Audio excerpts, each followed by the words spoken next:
Hi everyone, this is Grandmaster Eugene Perelshteyn, and welcome to my series on the King's Indian Defense Knight A6 variation.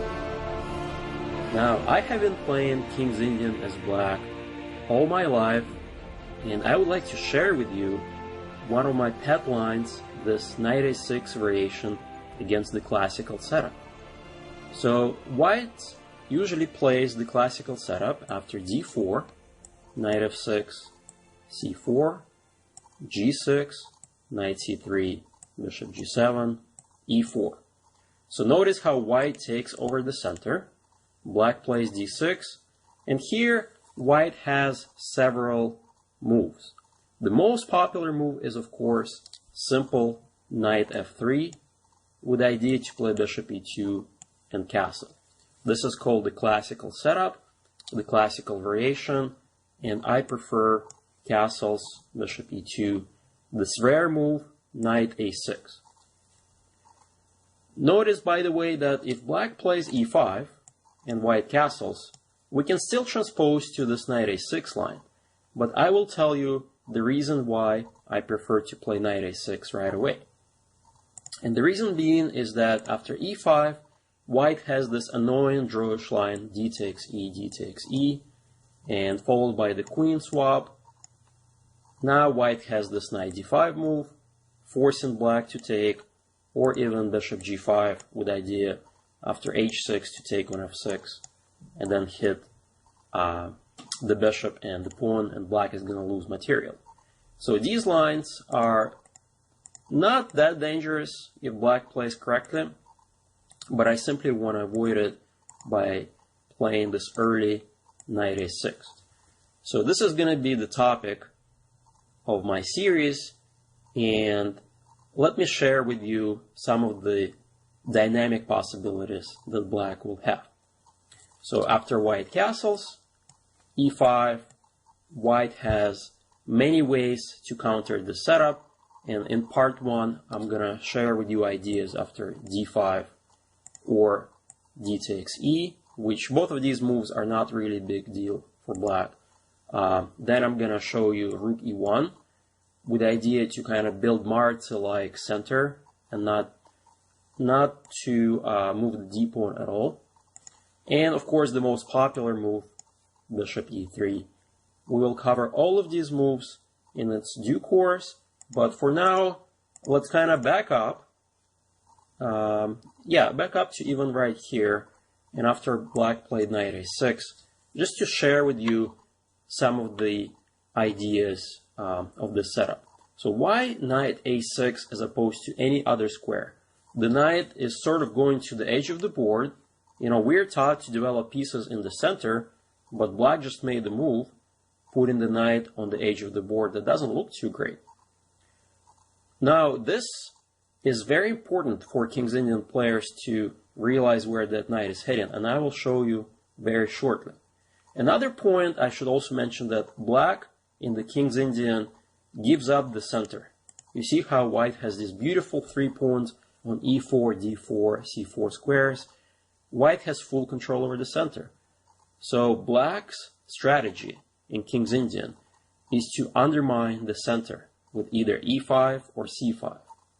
So, for instance, if white castles, I prefer e5. This is a very common way to undermine the center, but there's absolutely nothing wrong with c5. The game is actually a little bit different from regular King's Indian. If white takes on c5, black immediately gets the knight into the center, hitting the e-pawn, and the positions actually resemble the dragon structure, like that, and without the c and d pawns, this is like a Marzi bind for white with the e and c4 pawns. So typically white, though, will close up the center and black will play e6. And this is a totally different opening. This is like a Benoni position. Eventually the knight comes to c7 and you prepare the a6, rook b8, b5 pawn thrust. So this is a different chapter, a different opening altogether. So let's focus on this move e5. And this is the starting point of our conversation today. So what does white have against this pawn e5? Well, the first thing is to look at what happens if white simply wins a pawn, right? So after d takes e, we swap queens, and for instance, knight takes e5. So this is not a problem at all for black, due to a very nice discover tactic. And for those of you who are already King's Indian players, you're probably already aware of this tactic. Look at this beautiful bishop. The knight is unprotected, and the tactic is quite simple. Knight takes e4. And now after white recaptures, bishop takes e5. And guess what? Black has solved all of his opening problems. As a matter of fact, the position is completely equal. And white has to be careful himself because the e5 bishop is way too strong. Looking at all these diagonals. One thing I should mention that white doesn't really have time to seize the f6 square, because after bishop g5, we have a very simple move, rook e8, and now knight f6 check, which normally would be a good move to seize that f6 square and trade the bishop for the knight, simply loses a piece. So this important tactic doesn't allow white to seize the center, that doesn't allow white to take control of the f6 square, and if white defends, we can simply play king g7, hitting that pawn, and black is totally fine. And I should also mention that if white tries to go for some tactics, they actually backfire, because knight takes c3, counter tactic, hitting the bishop, and white doesn't have time to take the rook. After knight takes rook, knight takes e2, black is actually doing quite well. This knight on d8 is trapped. Already black has 2 pieces for the rook, and only black can actually play for win from now on. So let's go back, and we can see that this simplification tactic d takes e simply doesn't work.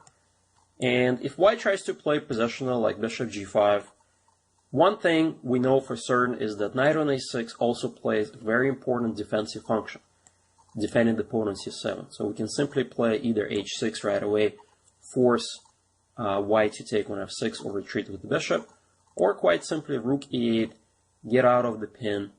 Notice that knight d5 is not a big deal. We simply take on e4, and guess what? The c7 pawn is defended. White just lost a key central pawn for absolutely no compensation. So this is why d takes e simply not a big deal for black. So let's rewind and look at some other possibilities for white. So remember I mentioned earlier that white, with those e4, d4, c4 pawn, to control over the center. Black, of course, counteracts with e5. But what if white continues the central strategy to seize even more space with d5? So in King's Indian, by the way, it's very important to recognize when white can play d5 and white cannot play d5. In these types of positions, with the knight on a6, d5 is welcomed by black anytime. Why? Because if you compare this setup to the classical main variation where black develops the knight to c6, so let's assume for a moment that the knight was rather on c6 rather than a6 square, the knight retreats to e7. From e7, that knight really has no squares. And on all of that, white wins a tempo, right? Because knight is hit on c6, knight has to retreat on e7. Well, this is a dream position for black's knight. Knight goes to c5, and guess what? The e4 pawn is now under attack. So black managed to solve the problem of his knight via the a6 route, keeping the bishop open, unlike the knight being on d7. And this is why I actually like this setup for black. So now white has to solve immediate problems with the e4 pawn. So one possible way to defend it is queen c2, and we're going to look at this shortly. Another move is bishop g5, pin the f6 knight, and of course, quite simple, knight to d2, defending the pawn. It's a bit passive, but nevertheless still playable. So let's look at the most active move, bishop g5, pinning the knight on f6. Well, now we simply play h6, forcing bishop's hand. Notice that the bishop cannot retreat. If you retreat to h4, after g5, bishop g3, black simply takes on e4, and that's a key central pawn with a winning advantage. If the knights get traded, eventually f5 is going to come in with the idea f4, trapping the bishop. This is already almost a losing position for white. So white really has no choice but to part with his beautiful dark square bishop.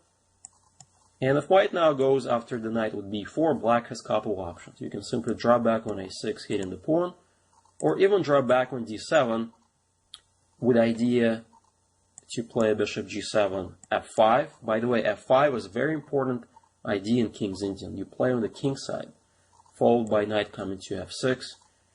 And white has the standard plan on c5. But without the dark square bishop, the queen side play is not dangerous for black, and black will have a very easy game. So let's go back, and let's take a look at queen c2. This is the most natural way to defend the pawn, still keeping a lot of options open. The bishop is unblocked by the knight. The knight from f3 can still go to e1, maybe d3 square. And now, a very important moment for black is you have to secure the outpost for the knight on c5. If black fails to do so, let's say you play knight h5 with idea f5, or even knight e8 with the common idea f5, then white immediately has this move b4, and white gets a great game. So it is important to play a5 x-clan. And these ideas, knight c5 and a5, put an end to white's expansion on the queen side for a very long time. Why, you might ask? Well, the problem is that whenever white plays this move a3, black immediately plays a4 to fix the pawn structure. Notice that the pawns can never move. On top of all, now black gains another outpost on b3, and this knight on c5 is very, very powerful. So that's why white really needs to play, kind of slow play this position and prepare the advance. Alright, so first things first, white plays bishop g5 to weaken black's king, h6, bishop e3. I like this move, b6, and now b3, getting ready for the slow setup on the queen side. Bishop d7, and now again the ball is kind of in white's court. How do you advance the pawns? Because if you play this move a3, immediately there is a very nice a4 tactic. You don't have time to take the knight because a takes b, hitting the queen, and then you just simply recapture with the b pawn. And if white plays b4, this thematic knight b3 is again very annoying for white. You got the b3 square, then you have knight g4, maybe you can transfer the knight to d4, another outpost, and this is just a very big headache for white. So that's why white needs to play another move, knight instead of a3, knight d2, to get ready for a3. But in due time, of course, black gets his own counterplay. I can play either knight g4, get the light square bishop, followed by dropping back to d7 and f5. Or quite simply, I can just simply move the knight to e8, followed by f5, and black gets a good game. So white is gonna end up playing f3. Black will play f4, g5, h5, g4, attacking white's king. And this is a very typical King's Indian attack, and black is doing quite well. So let's go back.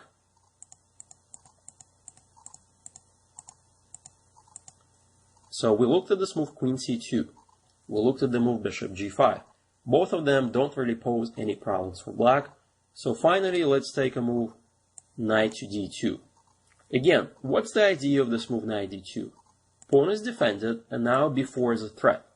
So knowing what we learned so far, we have to play a5 to stop it. And white is faced with the same difficulties, how to drive this knight out. Furthermore, I should also point out that knight on d2 blocking the bishop gives black another great option to fight for the dark squares with this move bishop h6. So a3 is no good because of a4. b3 could be met by either bishop h6 with the idea to take the knight and take on e4, winning the pawn. I like that move. You can also just play the same way as we did earlier, bishop d7. a3, even though a4 may not work so good right now because after b4, knight b3, white simply wins a pawn. Well, in that case, you simply follow with your plan, right? The plan is, again, either bishop h6 or even knight e8 with idea f5. And white still has to prepare b4 because b4 just simply drops a pawn because the rook on a1 is unguarded. So both bishop h6 or knight e8 are just as good. After bishop h6, for instance, right away the knight is under attack. White may need to play f3. And now I like the idea of shifting focus and going right after white's king with knight h5 with very simple idea, queen h4, getting everybody to the king side. At this point, white could get in very serious trouble. Let's say white doesn't recognize this danger, and he kind of plays passive move rook b1, getting ready to play a3, b4, right? Well, in this sense, I think white is in real trouble. So bishop check, king h1, and now queen h4, and you can see how easily white can get into a lot of trouble. Knight g3 is almost made. So queen e1 is basically the only move not to lose. You could also play queen h4 right away, and white, again, if white is unaware of the problem, if he plays a3, he's totally lost. Bishop e3 check, and knight g3 simply checkmate. So you cannot allow black the king side expansion just like that. So let's see what you have learned so far. So let's go back to the tabia position. The position arises after knight a6, castles e5. So this is the classical variation of the King's Indian where white plays knight f3, bishop e2. You know, white has many other ways to play King's Indian. White can play the f3, which is called the Zemish. White can play bishop e2, bishop g5, the Averbach. White can play h3. There are many ways white can set up his pieces, but the most popular way is the classical way. This is called the classical variation. I like this move, knight a6 prior to playing e5, which gives me a lot of options to thrust with c5 or d5 in the center. And after white castles, I like this move e5. So just to review what we talked about is that d takes e, not a problem at all. After d takes e, the knight does a good job defending the c7 pawn. When the queens come off the board, black is totally fine. And d5, closing up the center, gaining space for white, plays right into black's hand. Now we have knight c5 with the tempo, hitting the pawn. An important concept is to remember that whenever white defends, such as queen c2, immediately secure the outpost for the knight on c5. Again, you have the bishop wide open, the knight stands on a very good square, a3 is always met by a4, and eventually black starts his own counterplay on the queen side by moving the f6 knight and f5, putting pressure on the e4 pawn. So far we have learned what to do against d takes e and d5. In part 2, I will show you what to do against rook e1. The idea, again, is to keep the pawn on d4 for as long as possible and to build up the center like Maritz's style. Thank you very much. This was part 1 of the King's Indian knight a6 variation.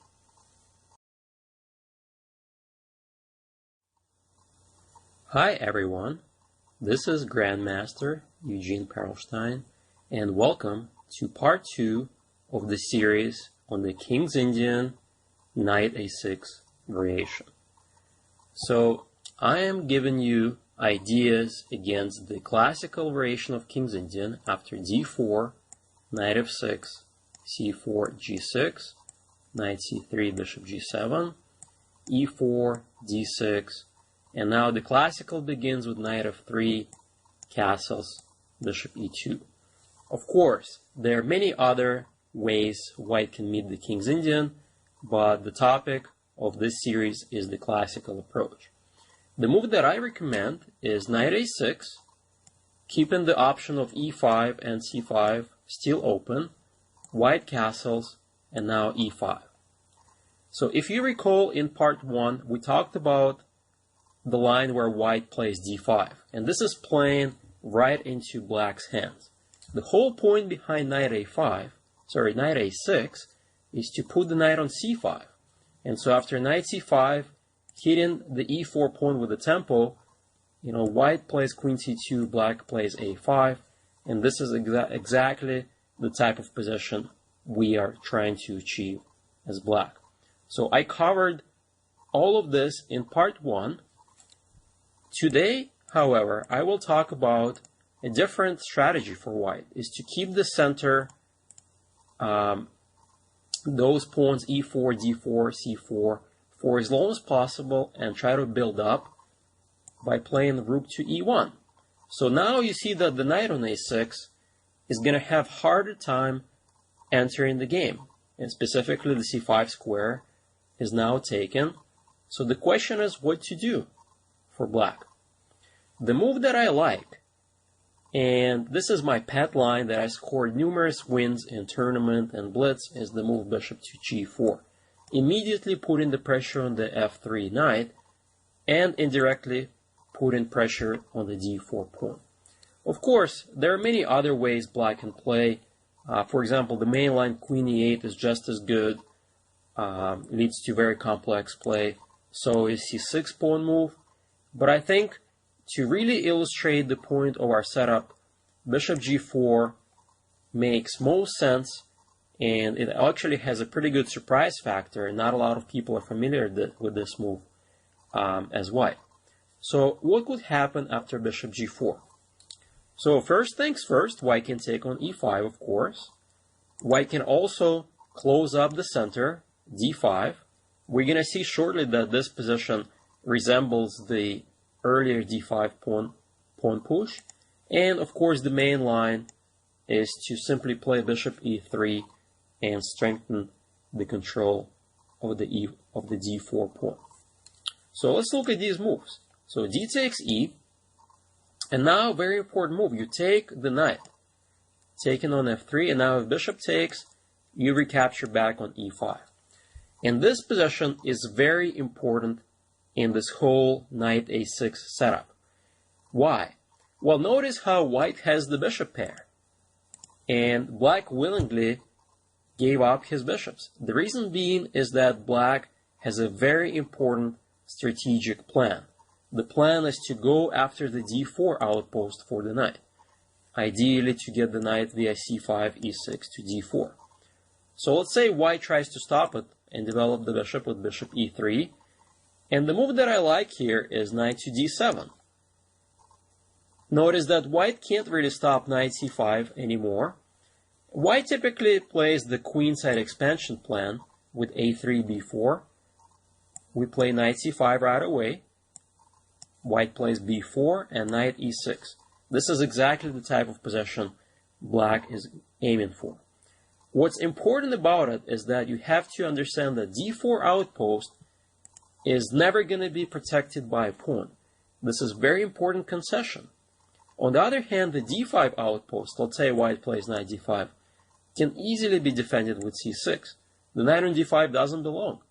After the only move knight c3, Black can jump to d4, and really, I think Black is already better. The bishop on f3 is very passive. Whenever White takes on d4, Black takes with the e pawn, created a protected passer, and it's very easy position to play as black. So let's go back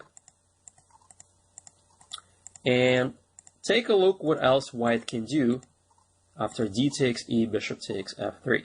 So, well, clearly after bishop takes, pawn takes, simply knowing that strategic plan to try to occupy the d4 outpost is good enough. But what if white tries to be greedy? Instead of taking on f3, let's say white takes the knight. Well, this forced sequence actually favors black. Let's see how. Bishop takes e2, hitting the queen. Let's say white is being more greedy. White takes the bishop. Well, now white actually loses the queen. And after white takes the rook, queen takes, rook takes d1, we can see that rook and the bishop is not sufficient compensation for the whole queen. And black is on top once again. So that's why taking on e5 is not a problem at all. And we can easily counter that with bishop takes f3, bishop takes, and d takes e. Well, what if white closes the center with this move d5? As you will see shortly, the game resembles the same plan as we covered in part 1. Knight c5, hitting the pawn. And now the best move by far is queen c2. And I will show you what could happen if white is not accurate and plays this move knight to d2, which looks pretty normal way of defending the pawn. And now black has a very nice trick up his sleeve. Knight to d3 exclam. Well, it turns out that it's not so easy for white to play here. Well, notice that the knight is taboo because of the pin. So white takes on g4, black simply recaptures back. And now if white takes on g4, knight takes e4, knight takes e1, it turns out that even though the knight is way deep into enemy territory and it's almost trapped, the key word there is almost. Notice that how the queen cannot really trap the knight. If you play queen a2, the knight escapes, knight c2 followed by knight d4 with a beautiful outpost, and black is simply up in exchange. Same thing after queen d1, knight d3, again escaping, hitting the bishop, and potentially either drawing back to f4, or black can go for f5 later on. And again, black is simply up in exchange.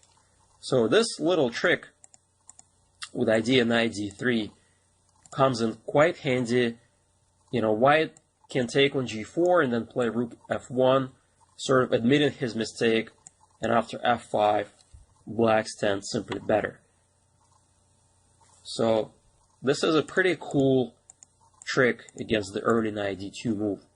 And I won a numerous number of games over the board in a blitz this way. So queen c2 is a better move. Again, the idea is to drive the knight out b4. By now we all know that we have to secure the outpost on c5 with a5. And now if white plays knight d2, trying to trade the bishops, I prefer to keep the light square bishops on the board with idea bishop d7. Yes, black has wasted a tempo by playing bishop g4 followed by bishop d7, but so did white with this move rook e1. Notice that when the center is closed like that, the rook doesn't really belong on the e file. Black has a very simple plan, knight e8 followed by f5. In addition, black can also fight for the dark squares with bishop h6 and put in pressure on the h6 c1 diagonal. Again, black stands fine and very easy game. So that leaves us with the most principled move. What if white simply plays bishop e3, which makes a lot of sense. White develops a piece, defending the central d4 pawn, and the question is, what to do now for black? And the key here is, once again, dark squares. We willingly part with our beautiful light square bishop by destroying the f3 knight. Bishop takes. Now we take on d4. Bishop takes d4. And here it's time to activate our a6 knight. So knight c5 is possible, but I don't like it. It runs into an e5 pawn move. There is a better move, knight b4.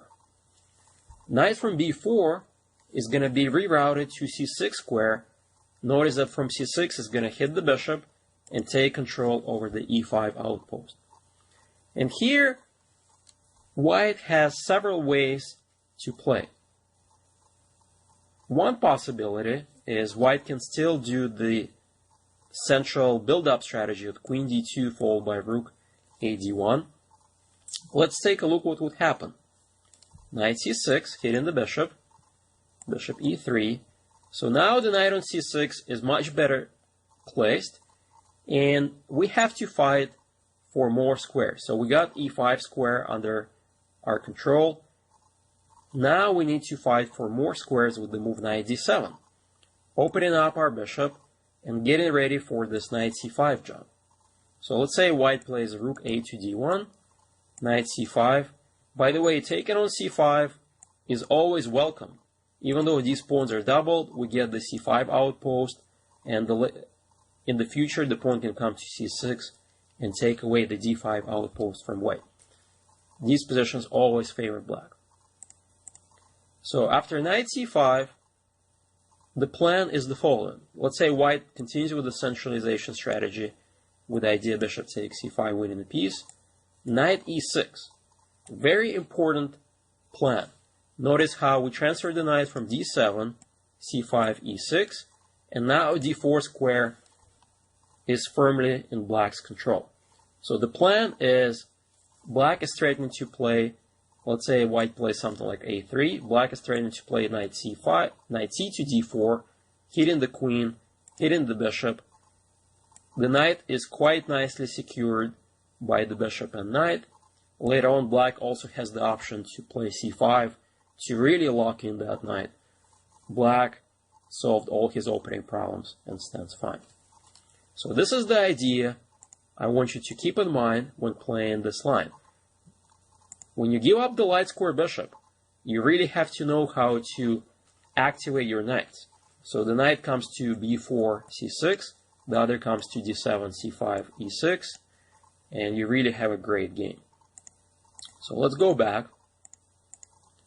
And what are some other ways white can try to fight for an advantage? Well, clearly, whenever you have a bishop pair, you really need to open up the position. And that's why white has two possibilities up his sleeve. One move is e5, opening up the light square bishop, hitting the knight, and the second one is c5 with the same idea to open things up. Let's look at these moves. So e5, hitting the black's knight, knight d7. If white takes on d6, we're not really afraid. We're going to take on d4, and then do this nasty tripled fork on the queen and two rooks. Black is totally fine here. The other move is white can be a little bit more aggressive and take the pawn on b7, hitting a rook. So now I like this move rook to b8, bishop d5, and here black has a very important resource. Knight takes pawn on e5. This is actually an improvement over my game against David Proust, where I played this move c5, allowing this nice e6 trick with idea e7 hitting the queen and rook. And white is better. But after knight takes pawn, we're not afraid of bishop takes a7 because of a very beautiful intermezzo. Knight takes d5. Notice that if white simply takes on d5 with the knight or pawn, we're going to recapture on b2 and black stands fine. Same thing if knight takes. Rook takes b2, black is fine. And the problem is that white doesn't have time to recapture the rook because of another beautiful intermezzo. Knight takes c3, hitting the queen. And now, of course, if pawn takes, queen takes. Even though the material is about equal, white has pawn for bishop and knight, pawn and rook for bishop and knight. But due to these pawns being doubled, they're really weak pawns. Black is much better in this middle game. So the best white can hope for is after knight takes, rook takes, bishop d4 hitting the rook. But black simply drops back to b7 with the possibility to play c6 or even c5. And again, black stands fine. So e5 is really not a big deal. And let's see if there's another option that white can play. So the other option is to play c5.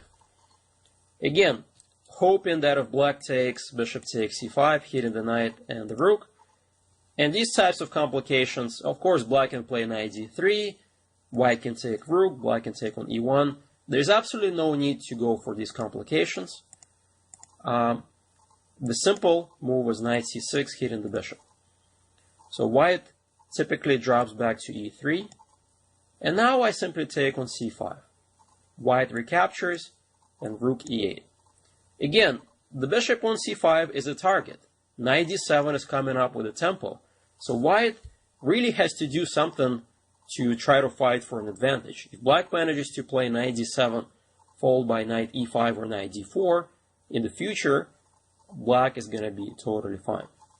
So one way to fight for an advantage, you may say, what if white tries to go with e5, pawn push?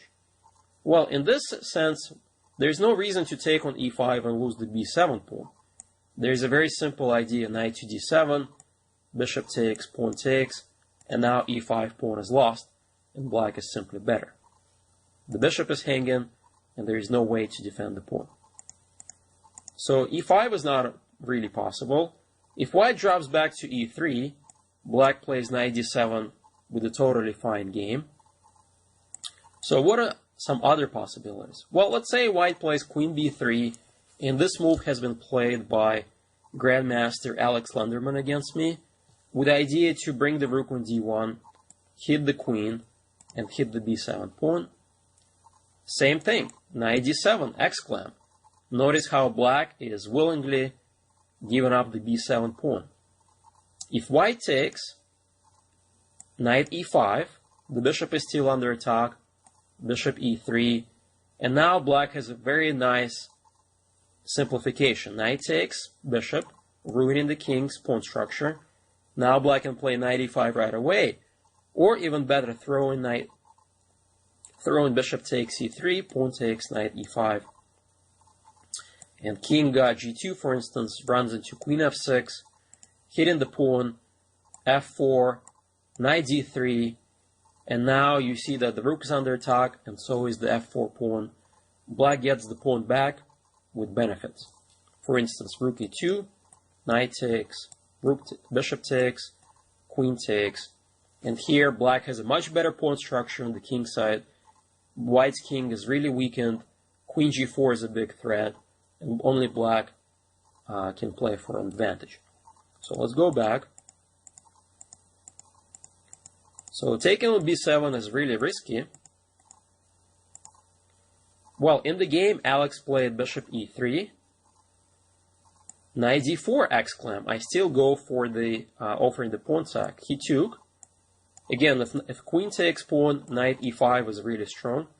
So Alex played rook a d1, knight e5, and now again taking on b7 allows me a lot of counterplay. Notice that I have, among other things, rook b8, rook takes b2 possibilities. So here white simply went after my bishop with knight b5.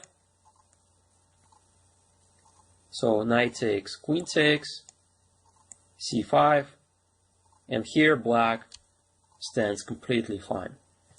Whenever white takes on d4, I take with my c-pawn. One important idea to remember is that if white plays queen b3, I have this nice idea of rook to e7, and after knight takes, pawn takes, I always have this rook d7 defensive move. My pawn on d4 is not that weak, with the rook and bishop backing it up. Eventually the game petered down to a draw. So c5 is really nothing to be worried about. So let's go back and recap what we learned so far. So we're talking about the rook e1 line. So let's go back. So this is the key position from where everything begins. In part 1, I talked about d5. In part 2, I talked about rook e1 move. And I really like my pet line, bishop g4. After d takes e, it's very important to take on f3. And after bishop takes, pawn takes, it's important to remember the idea knight d7 followed by knight c5, e6, d4. Very important strategic concept. Black is fine. Furthermore, d5 is nothing to be worried about after knight c5 followed by a5, and black is fine as well. And finally, after bishop e3, black has this very nice idea. First you trade for the knight, then you take on d4, and this knight b4 plan, and with the idea to play knight c6, hit the bishop, the f6 knight can be redirected to d7, c5, e6, and these are beautiful knights. Black is fighting for the dark squares, and black has a very easy and comfortable game. So I hope you learned a lot during this lesson and enjoyed part 2. Thank you very much. This was Grandmaster Eugene Perelshteyn. Goodbye. Hi everyone, this is Grandmaster Eugene Perelshteyn, and I am continuing with part 3 of the series on the King's Indian defense knight a6 variation. So let me take a look at this position once again. d4, knight f6, c4, g6, knight c3, bishop g7, e4, d6, knight f3. So white is playing the classical setup, black castles, bishop e2, and my pet line, knight a6, right away to keep the options of e5 and c5 still open. And typically we transpose after castles e5, and this is the tabia position. So in part 1, I talked about that d5 is welcomed by black because the knight gets to c5 with a tempo and hitting the e4 pawn. So this is very good for black.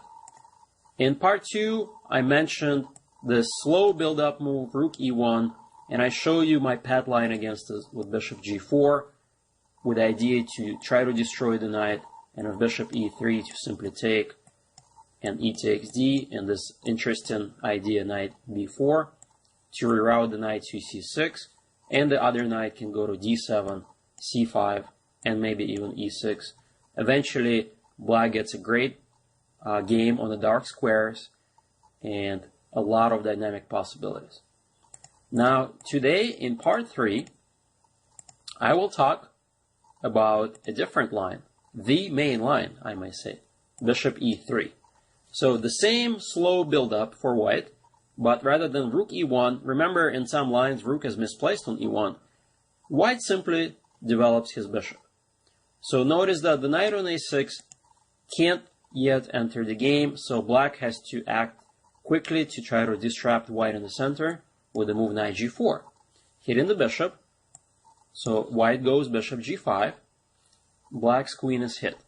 Here black has two main moves. One move is simply f6, hitting the bishop, and after bishop retreats, let's say to h4, black can try to remaneuver the knight back to f7, which is playable but a little bit slow.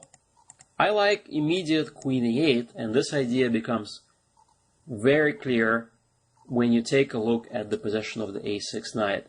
Notice how the knight on a6 does a very good job allowing black's queen to leave that c7 pawn unprotected. Why? Because moves like knight e5 are not a big deal anymore. The knight is doing a good job, and white really has no threat. So queen on e8 is actually doing a good job putting x-ray on this pawn on e4, which potentially may get in trouble, and in general gets ready for a very good setup. So in this position, we're going to take a look at d takes e. This is one of the main lines.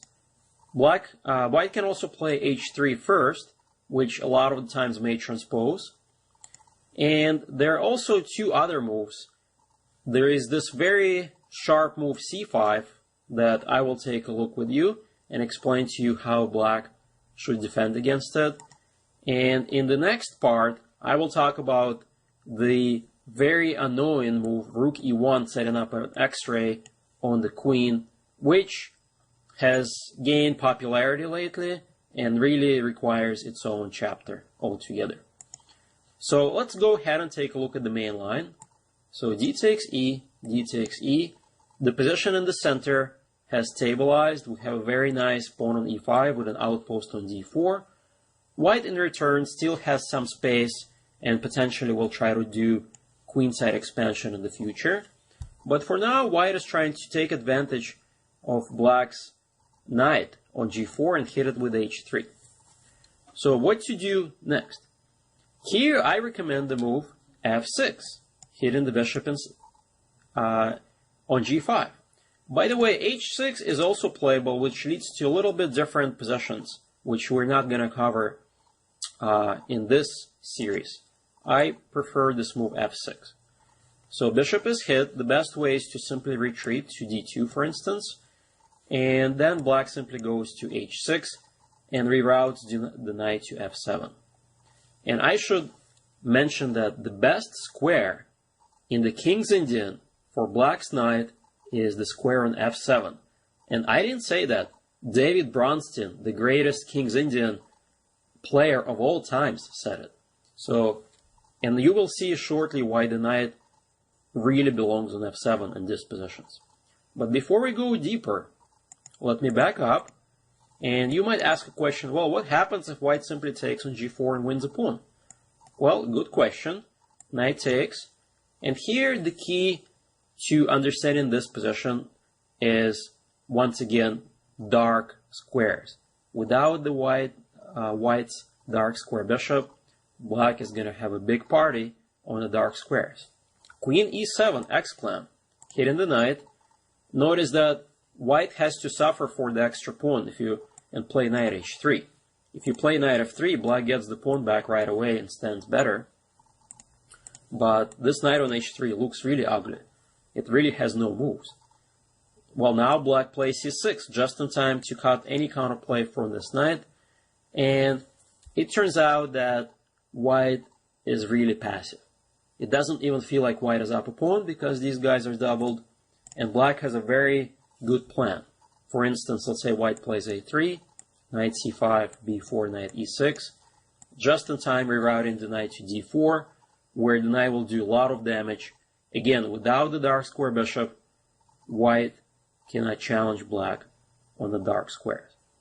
Black has great compensation and stands fine. So let's back up and take a look at the main line, where white simply drops back to d2 with his bishop. We play knight h6. So as I mentioned, black is trying to reroute the knight to f7, and white tries to potentially expand on the queen side. However, there are some tactical ideas you should be aware of. And one of them starts with the pawn sacrifice, c5. So black accepts the pawn. Now a tempo move on the h6 knight with the queen, queen c1, and notice that white is setting up another x-ray against the weakened knight on c5. The knight is totally unprotected. Well, you gotta play knight f7, and now white goes knight to d5, yet setting up another threat, knight takes c7, in addition to hitting the knight on c5. So black has no time to win the e4 pawn because knight c7 wins the whole rook, so you gotta play knight e6. So this is a theoretical position that has been going back and forth for a very long time until black found the saving grace, one of the most beautiful moves and very subtle moves in this whole line. And I will show you what it is. So now the forced line is knight takes pawn, knight takes, queen takes. And at first, King's Indian players were not happy with this position for obvious reasons. White has two bishops that are about to create some damage, right, on these diagonals. In addition, the c8 bishop is kind of stuck. If you move the bishop, the b7 pawn is lost. And where is the attack? With the d and c file wide open, there is simply no time for black to play f5 because white is simply going to run over them. But there is a star move that has been found by black, and I have played this move many times, knight d8 exclam. Believe me, this move is so powerful that after a while, white stopped playing this line altogether. And this move is one of those multi-function moves. There's so many possibilities now opening up for black. For instance, now you can play rook f7 and get rid of this queen. In addition, that b7 pawn is defending, you can play bishop e6. Bishop e6 and develop the bishop. So for instance, this check is met by bishop e6, and guess what? All of black's pieces are perfectly ready to spring into action. Rook c8 coming up, rook c7 coming up, and it's not easy for white to do anything. For instance, bishop b4. Well, now you can throw in either rook c8 or rook f7, and already black is going to take over the initiative. So if we back up, and if white starts with the bishop to b4 move right away, then rook f7. Same thing happens after bishop c4, pinning the rook, bishop e6. Queen is under attack, bishop is under attack, rook c8 is coming up. Looks like white will get into trouble. So white will probably have to take on e6. Black has a very nice choice, queen or knight. Well, let's say knight takes. Queen retreats, knight c6, hitting the bishop, bishop retreats, and here we can just play rook c8 and conclude that black not only solved all his opening problems, but can even fight for initiative and stand better. So once again, this knight d8 move really saves the day. I cannot stress any more than how important this move really is. Without this move, possession may be much worse. But alright, so now white stopped playing this line, but there is another possibility. White can play bishop b4, trapping the rook on f8. That's fine. Remember that black is up a pawn, and this is a very thematic exchange sacrifice. c6 exclam. Bishop takes, queen takes, and white simply plays knight e3. Now black has the pawn for the exchange, a bishop pair, and what's important is that white's rooks are really out of the game for the time being. So this is a middle game with piece, active piece play, dynamic possibilities, and I actually had this position against former US champion Alex Shabalov, and I managed to get a good game with the move knight d6. I think Alex played queen c2, and I immediately played f5. Another possibility here is, of course, if pawn takes, e4 is coming up, knight is coming to d4, black's position is just great. And another possibility besides knight d6 is immediate knight d4, fight for that key central square, hitting the bishop, knight takes, now pawn takes, knight c4, and again f5 exclam, bring in the pawn into action, connecting the bishop with the d4 pawn, and if pawn takes, bishop takes, d3 is now a big threat. And in general, you can pretty much see that even though black is down in exchange, it doesn't feel like it. Black's bishops are really strong, and these four pawns are going to become a real force to be reckoned with when they start moving. So again, here I prefer black, and I really like the dynamic possibilities that this position offers. So let's go back. So as you see, white cannot take advantage right away by sacking the pawn. Let's say after queen c1, knight f7, white doesn't play c5 at all.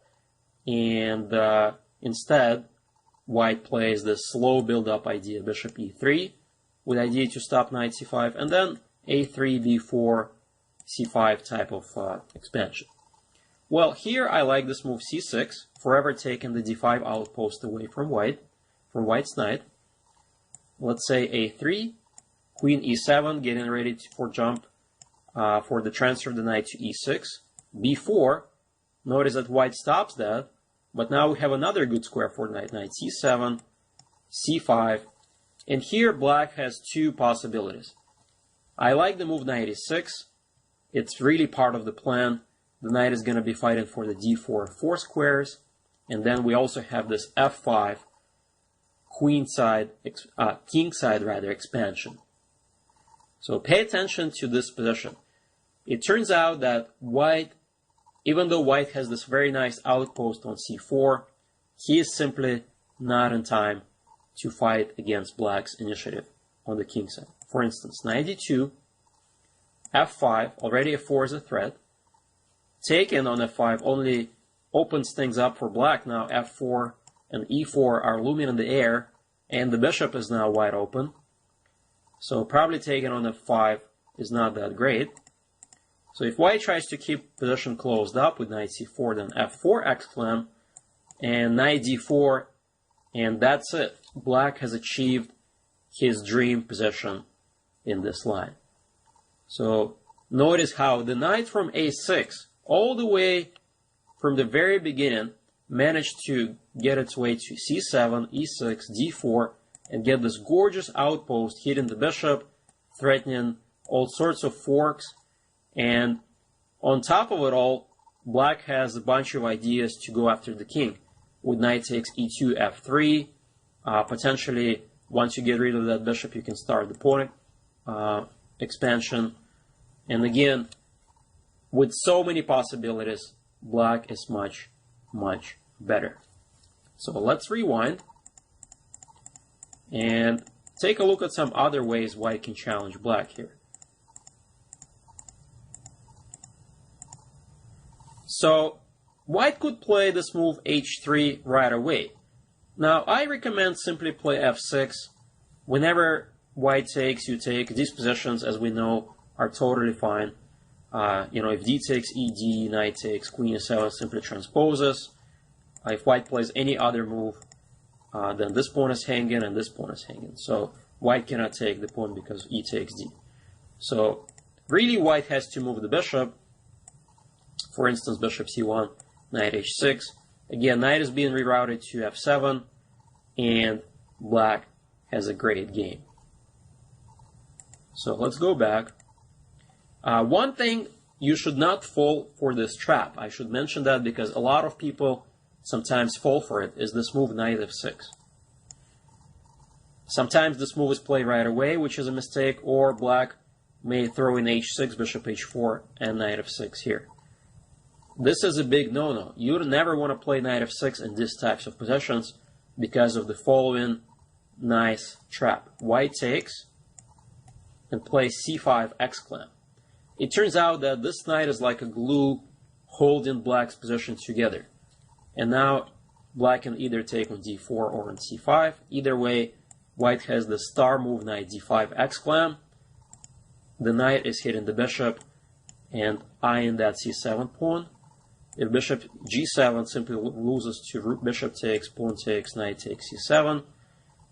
And if bishop d8, black's position is really bad. Bishop takes, pawn takes, c takes d, queen takes d4, and this is just simply bad for black. The bishops are totally passive. Look at the pawns. a6, a7, and d6 pawns are really weak, and the knight on d5 is really covering a lot of key squares. White has a big advantage.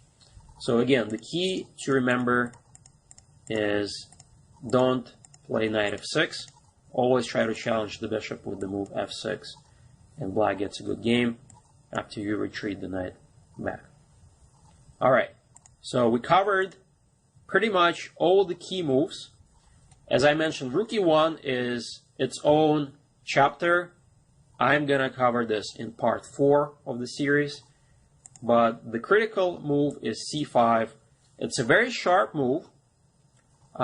It's actually quite a rare move, but I played it even on the white side from time to time. And if black is not prepared, you can really get in trouble. The ideas are quite similar to the lines where I showed you earlier, bishop takes f6, knight d5. White is trying to destroy the knight on a6, even at the cost of a pawn.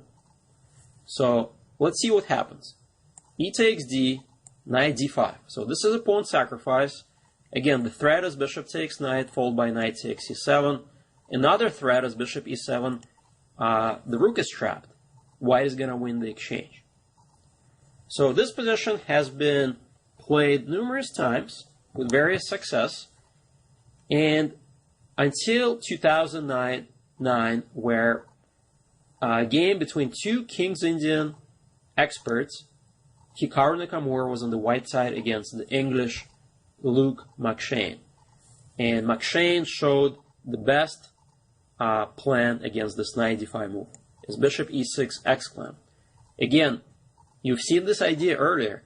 Sometimes it's okay to sacrifice the exchange when you're up a pawn for piece activity. So Hikaru went after the rook. Bishop takes f8. Queen takes, e takes d. And now Luke simply took on c5. And here we can see how powerful black's pawns really are. We don't really mind this trade, bishop takes, a6, pawn takes, because queen is going to come to d6, protect both of these pawns. The b file is going to get opened up for the rook. And most importantly, the c5, d4 pawns are really, really strong. So I think the position is roughly balanced. I think it's dangerous for white to play for win, but Hikaru nevertheless tried, and he actually ended up losing. He pushed too hard, queen b3, simply rook b8, protecting the pawn. So now if h3, then knight f6, and if rook e1, then queen e6. So this position happened in their game, and eventually Luke managed to beat Nakamura. This pawn on d5 is weak. If bishop takes knight, queen takes, and black is fine. Again, the position has a lot of dynamic possibilities. Black's pawns are really, really strong.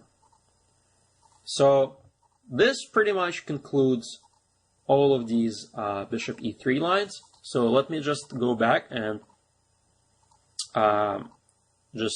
summarize the key points. So bishop e3 is played right away in this position. Knight g4, immediately we want to attack the bishop. Bishop g5, queen e8. Notice how the knight on a6 does a good job defending that c7 pawn. So queen on e8 is going to feel comfortable. Now we talked about the main line, d takes e, h3, f6. Very important idea. And after bishop retreats, knight h6. Remember, knight goes to f7. Very important square for the knight. And black is fine in all of the lines. The other line is if white goes h3 right away, don't play knight f6 because it's simply bad after bishop takes. Then white throws in knight d5 and c5. So this is no good. And instead, the best move is simply f6. And a lot of the time, the position can transpose. For instance, bishop c1, knight h6, followed by the knight coming to f7. And finally, we talked about the super sharp move c5.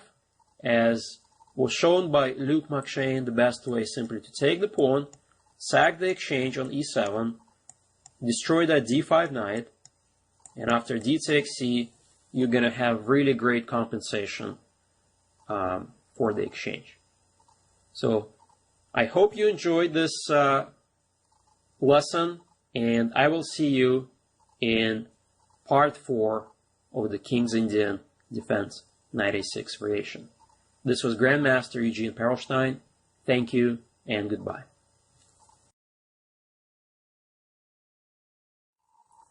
Hi everyone, this is Grandmaster Eugene Perelshteyn, and welcome to part 4 of the series on the King's Indian defense knight a6 variation. So the variation begins after d4, knight f6, c4, g6. This is the typical King's Indian move order. d6, knight f3, so white is playing the classical setup. I like the knight a6 move order, castles, and e5. So in part 1, we talked about white playing d5, closing the center, plays right into black's hand. After knight c5, we're hitting the e4 pawn. So this is absolutely fine for black. In part 2, we talked about the slow build-up with this move rook to e1. And the idea is to put pressure on the center. But I prefer this move, bishop g4. This is my pet line. Putting pressure on the knight, in turn putting pressure on the d4 pawn, and black gets a good game.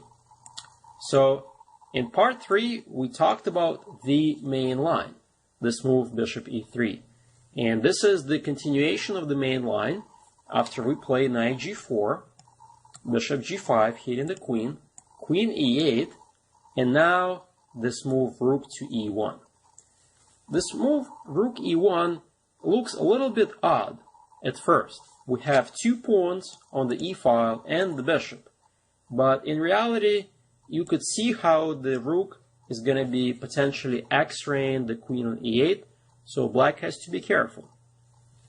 So rook e1 has been gaining more and more popularity recently. That's why you have to prepare. You have to be prepared and know what to do. So e takes d. Black releases the tension in the center by taking the pawn. And now white has 2 options. White can simply recapture back with the knight, retaining the center, and putting pressure on the g4 knight. And the other move is knight to d5, more aggressive approach, temporarily sacrificing the pawn, but using his very nice outpost on d5 for the knight. So let's look at them. So first things first, let's take a look at knight takes d4. Now black's knight is under attack, and you have to keep in mind that white has really good control over the center. So moves such as knight f6, while they're playable, this is simply much worse position for black. White is going to play bishop f1, build up his center with queen d2, rook a d1. This is very unpleasant edge for white. There is almost no counterplay for black. So you really have to be active. So first things, you notice that the knight has left the f3 square, and with queen e5, we can really put a lot of damage into white's position. Look at the pawn on h2, hanging with check. The bishop is on g5 under attack, and so is the knight on d4. With all of these things, if white takes the knight on g4, black has a very nice choice. We can take, of course, the bishop, and black is absolutely fine. We've got a very beautiful bishop without a counterpart, and black pretty much solved all his opening problems. So, of course, you can also take the knight, and black is fine as well. The move that keeps white's options open for an advantage is this knight f3. It's a defensive move, but notice how the knight is also attacking the queen, protecting h2 and protecting the bishop. Again, black continues to be on the offensive, takes advantage of the rook being on e1, weakening the f2 square, queen c5, excellent, hitting the f2 pawn. Alright, so white now plays bishop h4, and this is sort of the topical position of the bishop e3, rook e1 line. Now, for those of you who are familiar with the Maritze bind, you will see a lot of similarities for both sides. You know, white has these pawns. White is trying to build a bind and control the center. But black has some pretty good trumps. For instance, look at this beautiful bishop. This bishop has no opponent's counterpart blocking his diagonal anytime soon. The bishop on h4 is actually off sides. So this gives black a lot of dynamic possibilities, and furthermore, the knight from g4 can jump to e5 square, and the knight from a6 can eventually join the game. So here white has this tricky move, knight d2. Well, actually, after bishop e6, first black develops his bishop, right? And now white has this tricky move, knight to d2. What's the idea of this move?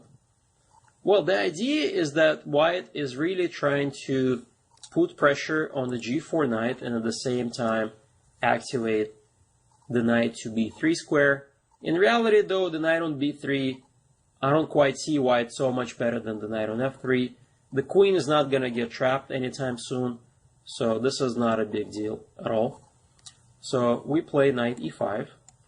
I should also mention that while knight e5 is absolutely playable move, there was a totally new game I think in June or July 2012 in the Super Grandmaster tournament in Dortmund between two German players, German Grandmasters, Gustafsson against Neidich.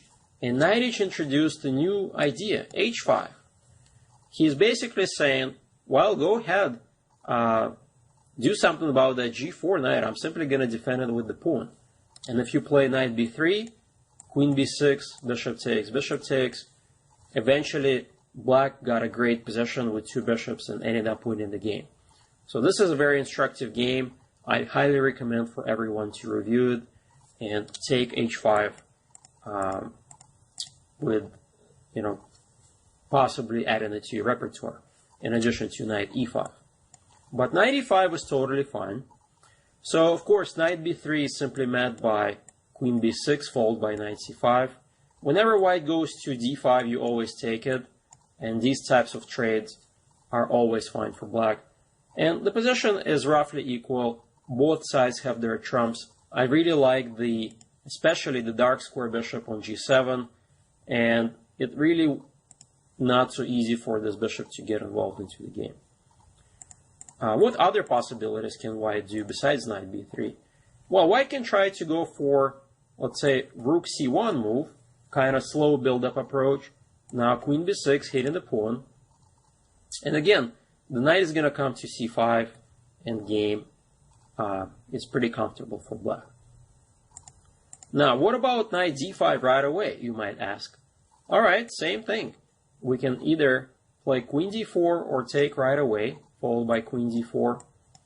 And if white tries to activate his bishop, we play knight c5. There is no need to take the pawn. We can take it in due course. In the meantime, it's more important to activate our knights. And this is truly a picturesque position. Black has two powerful knights, the queen in the center that cannot be easily attacked, and if white plays such move as rook to b1, black has tons of possibilities, including simply either knight to d3 with very active play. So this position is really great. Black can also slow play this position with moves such as a5, f5, just so many possibilities. As long as you have the two beautiful knights, the dark squares, you always will have counterplay against the two bishops. So this pretty much concludes the knight takes d4 line, and let's look at some other ways that white can try to pose problems for black.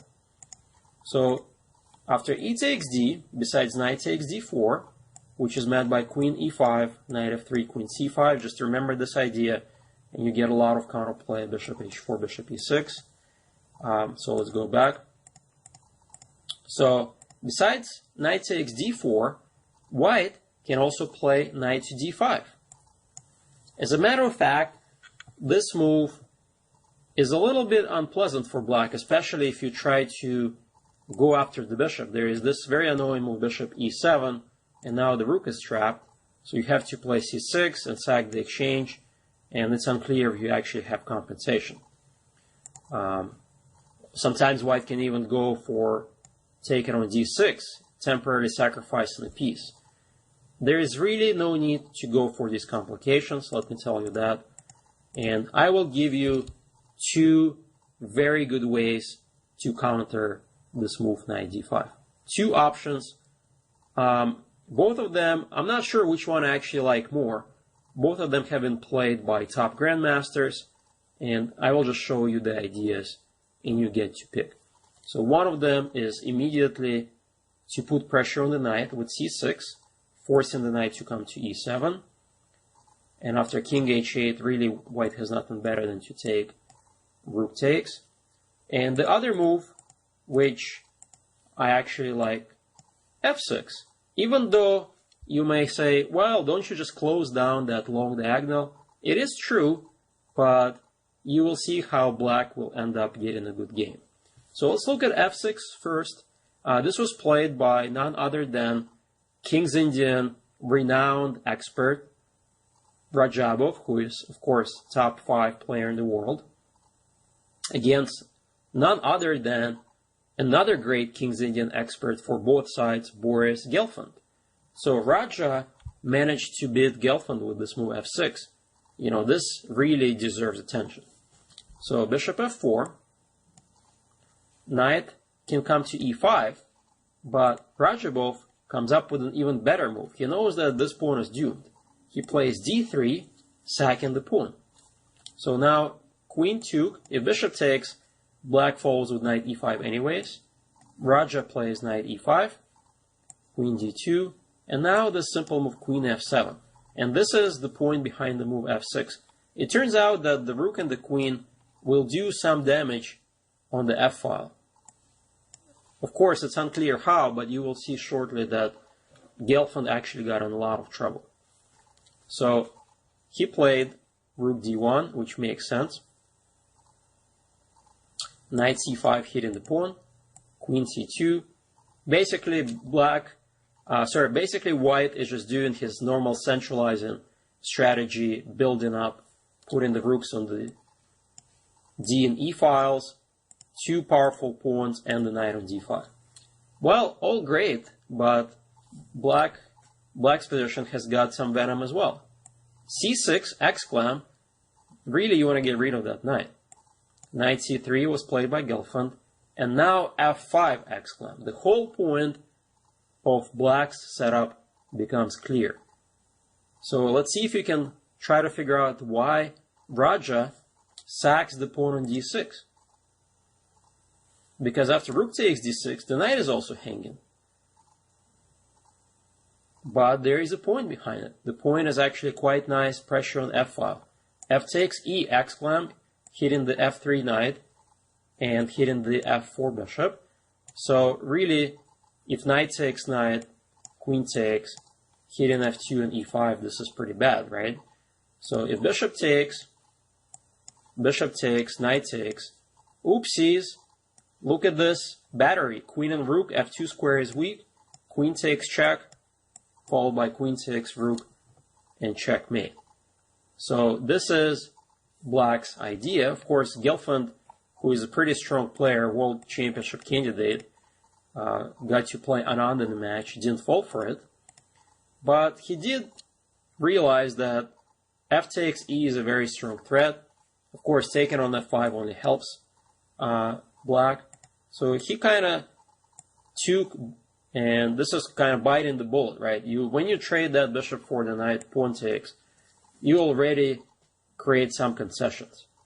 As we know from previous lectures, without the dark square bishops, black's job becomes much easier to occupy those key squares, especially that square on d4. And so after b4, simply knight a6, very thematic.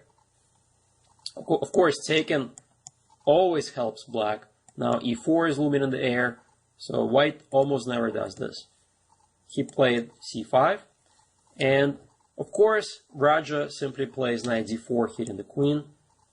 You can't really stand this knight. The knight is just way too strong. So Gelfand takes, e takes d. Now there are no good squares for the knight. So Gelfand plays knight to d1. And after bishop e6, we can conclude that black has a very good position and probably already a pretty significant edge. He's going to play on the queen side with a5. His 2 bishops are lining up on the diagonals, and really, white has no counterplay. Rajabov ended up winning the game. So, very instructive game. Maybe there were some improvements for white, but nevertheless, the ideas, and I want you to remember the ideas rather than variations, are really, really important.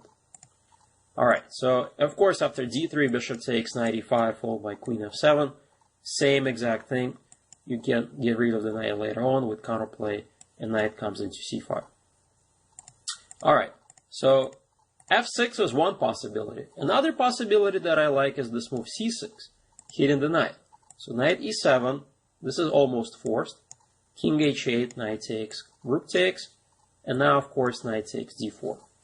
Again, we are faced with a very interesting position that sort of resembles Maratsi bind for white. And on the other hand, black really has a lot of dynamic possibility. And his knights, remember, a lot of the lines I give you, the knights do a lot of damage. His knights really have very good squares. Well, for now, knight on g4 is under attack. Knight f6, hitting the e4 pawn. And it turns out that it's not so easy for white to defend it. If you play the natural Maratsi bind like move f3, and after queen e5, bishop e3, it looks as though white managed to consolidate, and he is one move ahead from consolidating with bishop f1. But that's exactly one move behind. That's why black plays d5, exclam, the bishop on e3 is loose, and it turns out that white already can get into trouble. The center blows open. You can never take on d5 with the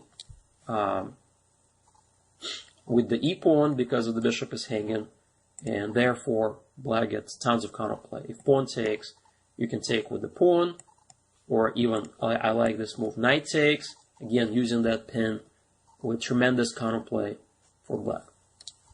So let's go back and try to find other ways for white to secure the e4 pawn. Well, the other move is bishop to f1. Obviously, you don't want to take on e4 with the knight because of f3. And remember that rook on e1, x-ray and the queen on e8 comes in handy. But black has other good moves. I like the move queen e5. Hitting the bishop. Again, you don't have time to play bishop e3. The e4 pawn is lost. So there's really no good squares.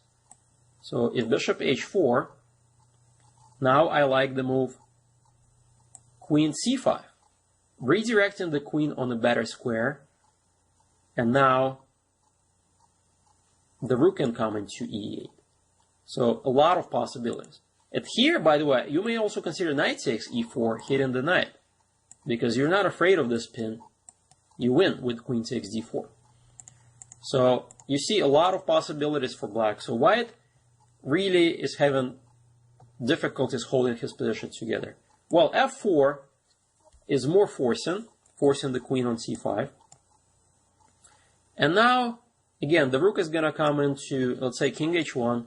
The rook comes into e8.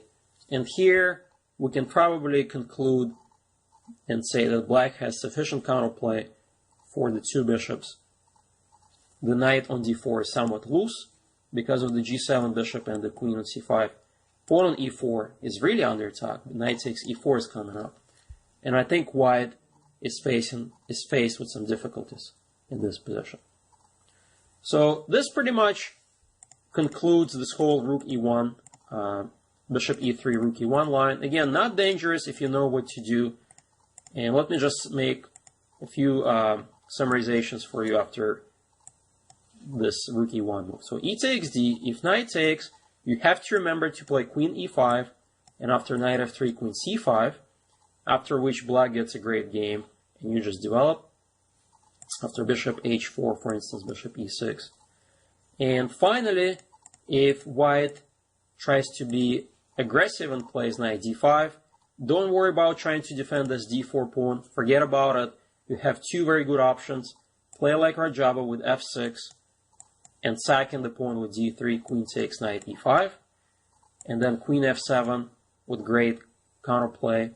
The knight is coming to c5, c6, f5. All of these possibilities are looming in the air. And another idea that I showed you, keeping the bishop opened with this move c6, knight check. Really, there is no need to keep on the two bishop pair. And after knight takes, knight f6, very important resource. And bishop f1, queen e5, exclam. Again, here black gets pretty good counterplay with chances to get initiative. So I hope you enjoyed this part 4 of the series on the King's Indian Knight A6 variation. This was Grandmaster Eugene Perelshteyn. Thank you and goodbye.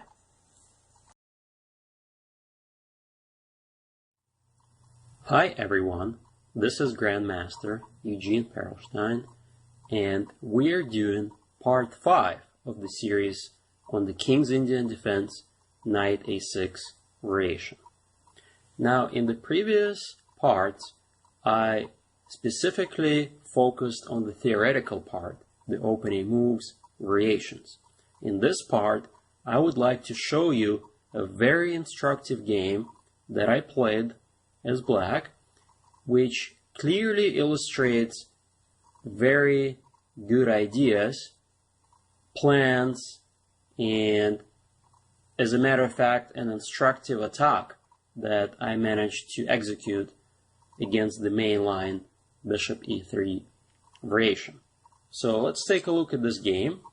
D4, Knight F6, C4, G6, Knight C3, Bishop G7, E4, D6, Knight F3, castles, Bishop E2, Knight A6.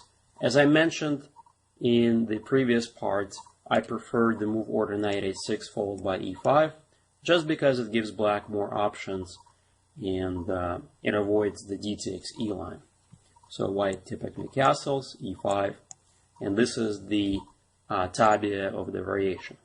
So if you recall, in part 1, I talked about the move D5 and explained how the knight gets to go to C5 in one move, hitting the E4 pawn, and this is very good for black. In part 2, I talked about the move Rook E1. The idea is to set up a bind in the center and slowly build up the position for white, but we challenge with my pet line Bishop G4, hitting the knight and indirectly putting pressure on the D4 pawn. And after Bishop E3, we trade, take on D4, and now a very important maneuver, Knight B4, followed by Knight C6.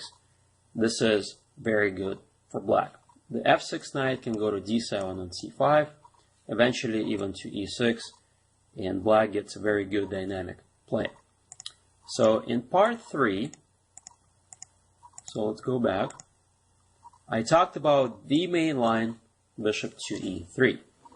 So, of course, the idea is quite simple. White develops the bishop, keeps the tension in the center, and waits for black to make a committal move. Here we play the move Knight G4, and after Bishop G5, we play the move Queen to E8. And here, the main line is D takes E, or H3, and in the next part, part 4 rather, I talked about the move Rook to E1, which is a new way for white to try to get an edge, putting the rook on the same file as the black's queen. But in reality, black has a number of ways to get a decent game. After D takes E, if knight takes, remember the idea, Queen E5, Knight F3, Queen C5, hitting the F2 pawn. And if white doesn't take the D4 pawn and plays Knight D5, you can play like Rajabov against Gelfand, the move F6, hitting the bishop, and after Bishop F4, very nice pawn sack, right back, Queen take, and Knight E5, Queen back, Queen F7.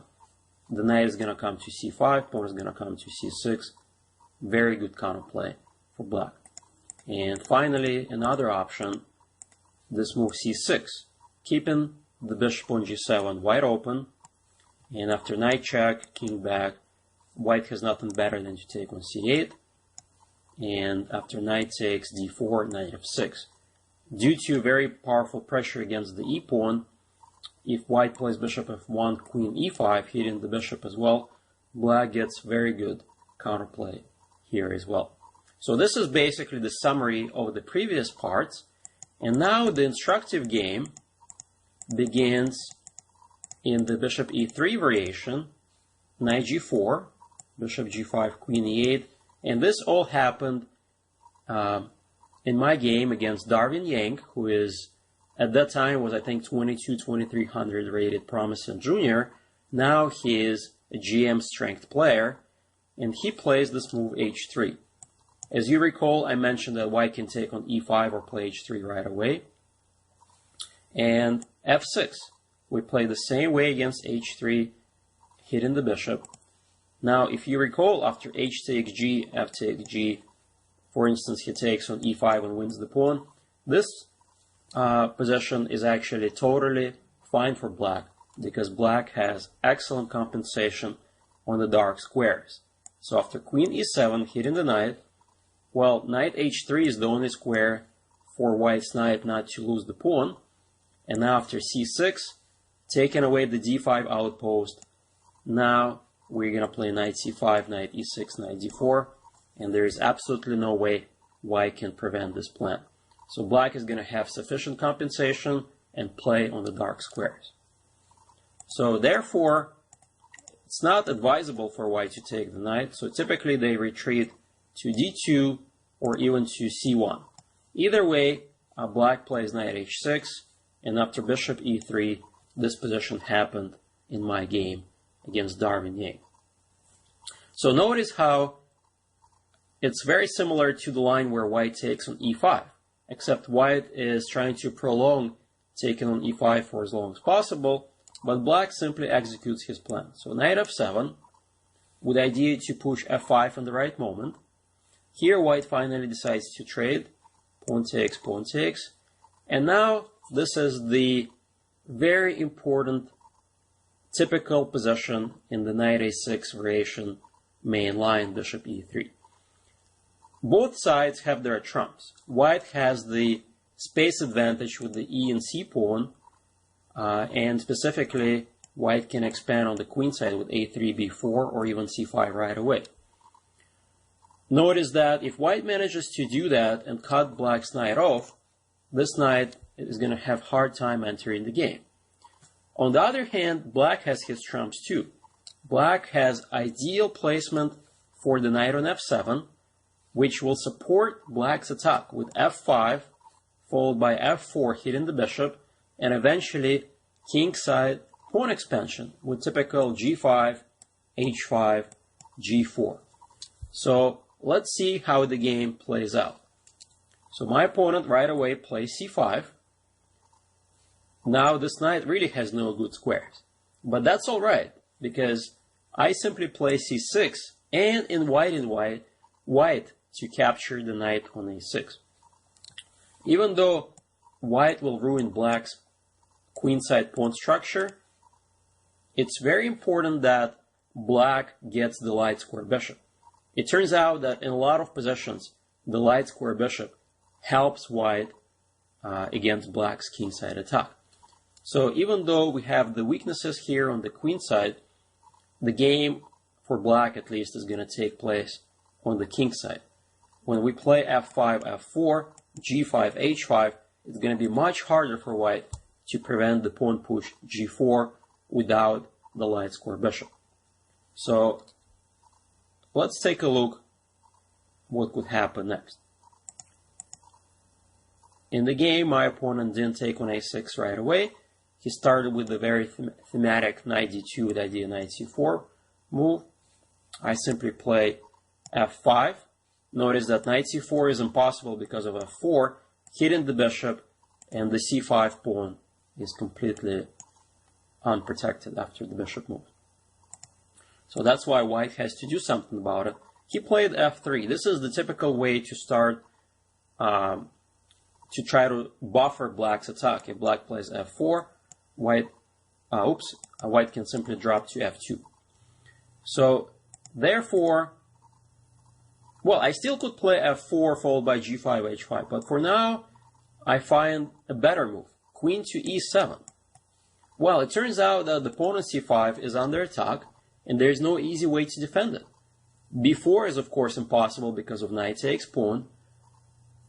Knight b3 goes against white's plan because the knight wants to come to c4. Now the knight on b3 is passive, and I can start my counterattack with f4, g5, h5, and at the right moment to push with g4. Again, white has no plan on the queen side, this knight is misplaced, and it's hard to push the pawns. So that's why my opponent decides to finally double my pawns. And now he plays queen e2. He could have played knight c4 and later move the queen, but in reality, black's attack is the same. So f4, bishop f2, g5. So far so good. Both sides have their trumps, but I will tell you already that black is first. In terms of black's attack is going to come in very quickly, whereas white still needs a lot of time to create any kind of counterplay on the queen side. So knight c4, white follows with his plan. So you see how the knight on f7 does a very good job of not only is he supporting black's attack with the defense of the g5 and e5 pawns, but he also covers the d6 square.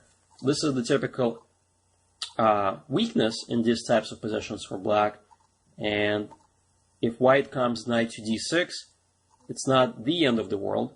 For black, black of course can take the knight and stand up. Well, so knight c4, h5, rook fd1. So white is getting the open file, maybe getting ready to play knight d6 or even double up the rooks.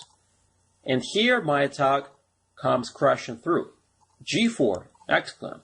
Quite simple and strong. It turns out that black's pieces are perfectly placed for the attack. And remember I mentioned earlier, without the light square bishop, white is going to have harder time buffering the attack. Well, because now if white takes twice, the g4 pawn is really weak. All I have to do is play queen g5 and this pawn falls, and then it's very easy to get to white's king. This position is already almost lost for white. So it turns out that it's not easy for white to do anything. If white tries to close things up with h4, g3 simply wins on the spot. You gotta move the bishop, and then I win the pawn, and queen h2 followed by queen h1 checkmate is a big threat. So this is already a very critical position for white. And my opponent found a very creative way to save his king. So he realizes that the king is actually very weak here on the king side. So he wants to make a run for it. So let's see what he does next. Pawn takes, and now the move king to f1. So you could see that if you give white enough time and have the king, let's say, run to e1, d2, c2, it turns out that the king is very safe on c2. None of black's pieces can get to the king, and if I play, let's say, rook b8, I have the half-open b file. He can always play b3, and he is totally solid. So I cannot stand still and allow the king to run away. I have to continue my attack. So I take, pawn takes, queen g5, king e1, queen h5. Notice that I am going to delay the king from running away. If king d2, knight g5, hitting the pawn, and already white is going to lose material. So therefore, he has to prevent knight g5 before putting the king to d2. He plays rook to d3, overprotecting the f3 pawn with the rook and the queen. And of course now, king is very comfortable trying to run away, right? So king d2, king c2, and you may say, well, isn't black just worse? If white puts his king on c2, the rook can come and join the party to g1, and all of a sudden black's king is exposed as well. But this is, again, where I mentioned earlier. Remember, bishop takes a6, pawn takes a6. White gave up his light square bishop. So now, in addition to the c8, h3 diagonal, I have another diagonal to my disposal. a5, exclam. All of a sudden, I open up a second front. The bishop can come to a6, and there's absolutely no way white can stop it. So this is very instructive. So white plays rook c1, bishop a6, and now knight b1. So the idea is now the rook is protecting the knight. But again, it's not easy for white to make a run for it. So now I play rook a to d8, immediately challenging white on the d file. He plays knight bd2, trying to activate the knight.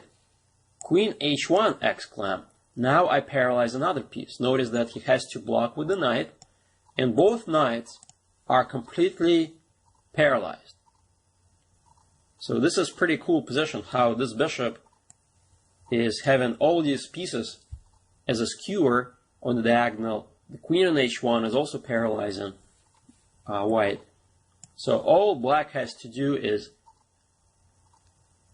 enter additional resources into the game, bring additional resources into the game, and white's gonna be in real serious difficulties. So I play knight g5. Very simple idea, trade on f3 and win the f3 pawn, after which white's position pretty much collapses. And really, white is kind of stuck. On one hand, he wants to double the rooks, then the c4 knight is under attack. So he is really feeling a lot of pressure, so he plays rook d to c3. So the idea being is that at least he is not, losing right away. The f3 is still defended by the rook, and he is still somewhat back in the game. So, and now I simply play bishop to f6. I still have all the threats, and the most important threat of all is this move, knight h3. And it turns out there is absolutely no way white can stop that threat. So after knight h3, I simply want to take on f2. If king takes f2, then bishop h4 is going to be checkmate. And if queen takes f2, well, bishop h4 is going to win a queen. So white actually resigned. His position is already totally lost. So you see, just in 30 moves, this was really instructive how all of a sudden white's pieces got all paralyzed and black's attack really was on a steamroll the whole game. This was a very instructive game. Once again, I want you to pay attention to the power of the knight on f7, the plan f5, f4, and don't be afraid to let white take on a6, as without the light square bishop, it's going to be very hard for white to defend against black's attack. So this was part 5 of the series King's Indian Defense Knight A6 variation. Instructive game, and I hope you get to utilize some ideas from this game in your own games. This was Grandmaster Eugene Perelshteyn. Thank you and goodbye.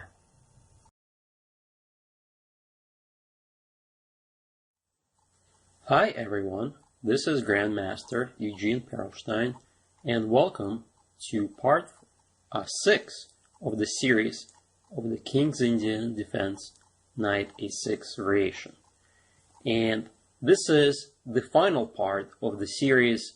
In part 5, I showed you my instructive game against the main line bishop e3, and in part 6, I will show you another instructive game from a different variation. So let's take a look. d4, knight f6, c4, g6, knight c3, bishop g7, e4, d6, knight f3, castles, bishop e2, knight a6, and now white castles, e5. And here my opponent played the move d5. So as you recall, in part 1, this is a very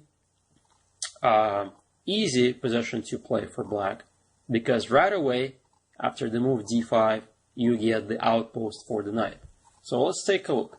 Knight c5, this is what I played. Queen c2, white defends the pawn, and now very important moment here. You shouldn't right away start your your king side expansion. First you have to solve the problem of the queen side. d4 is coming up, so I played a5. Knight c5 and a5 are very important moves against the d5. And so my opponent plays the move b3. So what's the idea of the move b3? Well, remember in part 1 I talked about that a3 is met with a4, and now the pawn structure is forever fixed on the queen side, and now we also have the outpost on b3. This is exactly what black wants. So that's why white sometimes plays b3 with the idea to slow play this position and then prepare rook b1, a3, b4. So let's take a look what happened next. I played bishop d7. This is a very typical move to try to counteract a3 with b4, if you recall. So here my opponent decides to develop the bishop e3. I should also mention that there is a well-known trap if white starts with the move rook to b1 prior to developing the light square bishop. And the trap is the following. You simply pick up the pawn, giving up the knight in the process, queen takes, and now you have the skewer tactic against the queen and the rook, bishop f5. And now black, of course, wins the exchange. You also won a pawn in the process, and now very simply winning position. So let's go back. So my opponent plays bishop e3. So rook b1, of course, is no good, so bishop e3. And I play b6. If you recall that I like to play b6 with the idea to also have the option to take on c5 with the b pawn. And I'm not, again, afraid of the move a3 because every time white plays a3, I get to challenge white with the move a4. So let's see what happened next. So he did ended up playing a3 right away, very instructive moment. Well, actually, could play a4, but I wasn't sure if I should play it right away or I should wait a little bit. So a4 definitely deserves consideration, and maybe even it's a better option than the move I played. Because after b4, knight b3, rook b1, the knight is really well placed, right? But I'm not sure if there are any tactics maybe white can do in the future to try to put this knight out of the game, maybe even sack a pawn with c5 or something like that. So anyways, this was a possibility, but I wanted to keep an option of playing a4 later. For now, I played knight g4, hitting the bishop. With the idea being is that after the bishop moves, I get to play either f5 or a4. I have a lot of possibilities, you see. So my opponent decides to go bishop g5, hitting my queen. So f6 is typically played. That's what I played, f6, bishop d2, and now I play a4. You see the difference that playing a4 in this specific instance is that after b4, knight b3, I also have the option of the d4 outpost. So after a4, b4 was played, knight b3 hitting the rook, rook b1. So black has very nice position, right? I have the f5 option still to my disposal. I have this knight d4 option, a lot of possibilities. So I decided to go with f5 expansion. There are no tactics that white can do, keeping this option of knight d4 open. Already black is, I think, took over the initiative because white cannot really play c5 now, which is going to be losing the pawn after b takes, and knight takes c5. So my opponent goes after my queen again with bishop g5. And again, very instructive move, simply draw back with the knight. I'm going to drive the bishop out with h6. And there's really no reason for the knight to be hanging out on g4. So here, white decided to, alright, so he's not going to get any counterplay on the queen side, right? So he decided to lock things up and then maybe try to go after my a pawn. So there may be some tactic where knight takes, rook takes, and then queen takes b3. But of course, b5 is a huge concession. I get my c5 square right away. The knight is a beautiful piece. Really, no pawn can ever attack that knight. So bishop on g5 is probably have to really go back at some point and to take the knight. So for now, white plays knight d2. Instructive move h6, just simply kicking the bishop out. Bishop e3, f4. As you recall, in the previous instructive game, the plan was to simply put the pawn on f4 and run with the g-pawn. Well, this game is no different, except here I'm going to get the dark square bishop. Well, you might ask a question, wait a second, doesn't black lose a pawn after bishop takes? I took with the d-pawn, by the way, and I'm going to show you shortly why. And knight takes pawn. Yes, that's true, black does lose a pawn, but it's really hard for white to take advantage of his extra pawn because none of the a-pawn nor the d-pawn can really do anything. And furthermore, taking with the d-pawn is very instructive because it gives me the d6 outpost for the knight. So black, even though down a pawn, is still better. I have full compensation, and what's more important, I have the unstoppable attack on the king side. So let's see what happened next. So I start with g5, f3, so everything is logical. g4, there is no reason to wait. If I can play g4, why not? Rook a1. So even though white has this, extra pawn, it's really going to take quite a while for it to make any progress. So h5, I continue with my plan. Knight to c3, knight h7. Notice that I could have also transferred the knight to d6, but the knight, even though it has a beautiful outpost, doesn't really participate in the attack. From h7, I can always go to g5 and eventually go after the king. Also, I'm opening up my queen. So things are really heating up here on the king side, and let's see what happens next. So white decides to put pressure on the g-pawn with queen e1. Well, I follow up with my plan, queen h4. And now you get to really see how powerful the attack is. For instance, if queen e1, I can play g3, and after h3, there's a very standard winning piece sacrifice. Bishop takes pawn, pawn takes, queen takes, and the only way to not get checkmated in one move is to sack a whole rook.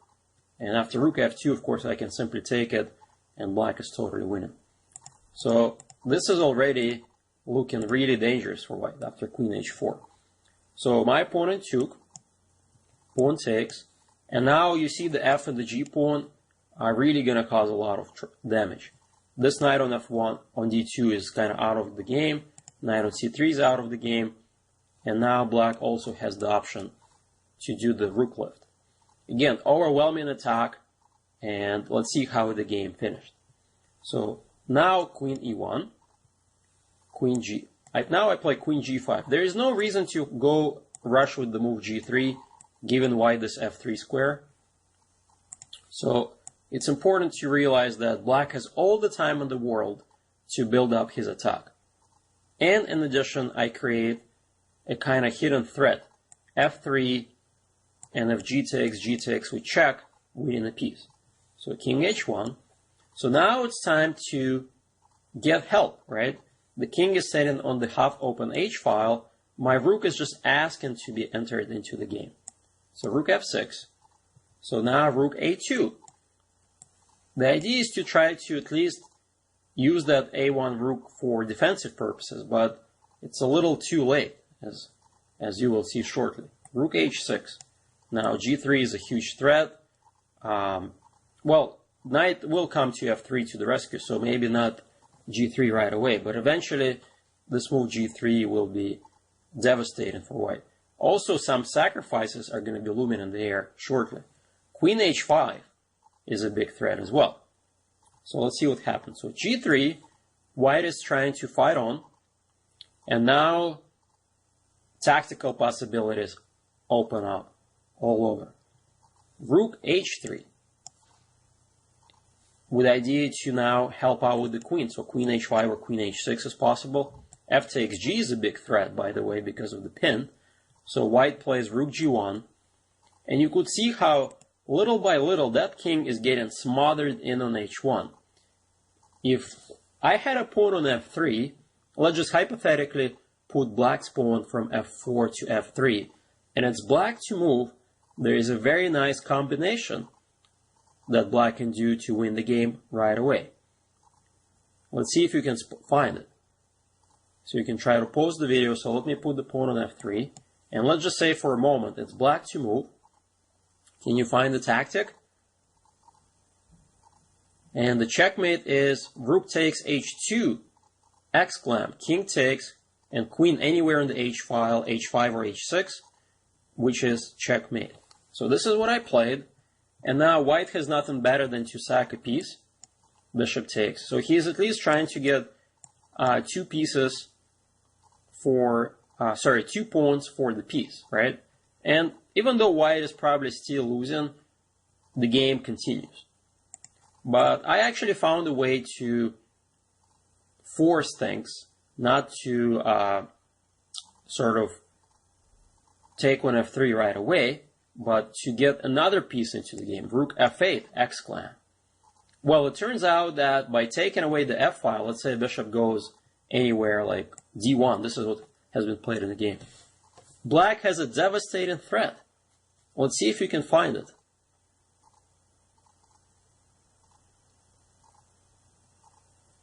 And the threat is quite the same. Rook takes h2, and this is how the game finished.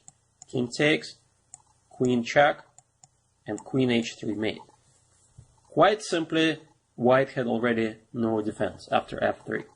So let's see any other defensive moves for white after rook f8.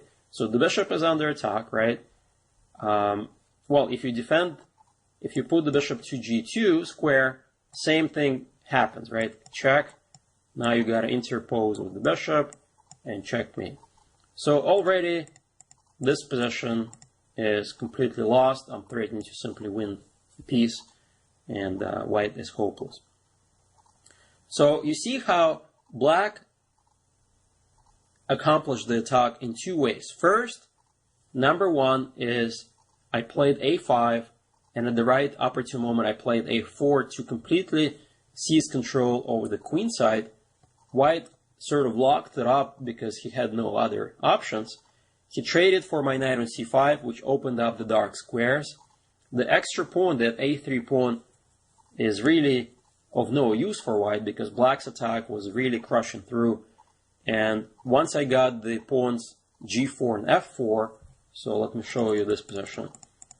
Already, with the rook coming to f6, already the position is losing. So this was very instructive attack. Without the dark square bishop, white is pretty much defenseless against it. So with this game, I conclude the series on the King's Indian Knight a6 variation. So let me go back and do a quick summary of what you learned so far. So the King's Indian begins after d4, knight f6, c4, g6, knight c3, bishop g7, and the classical variation, which is the topic of today of the course, is knight f3 castles, bishop e2. This is called the classical variation, the most popular setup for white. White takes control over the center with these 3 pawns.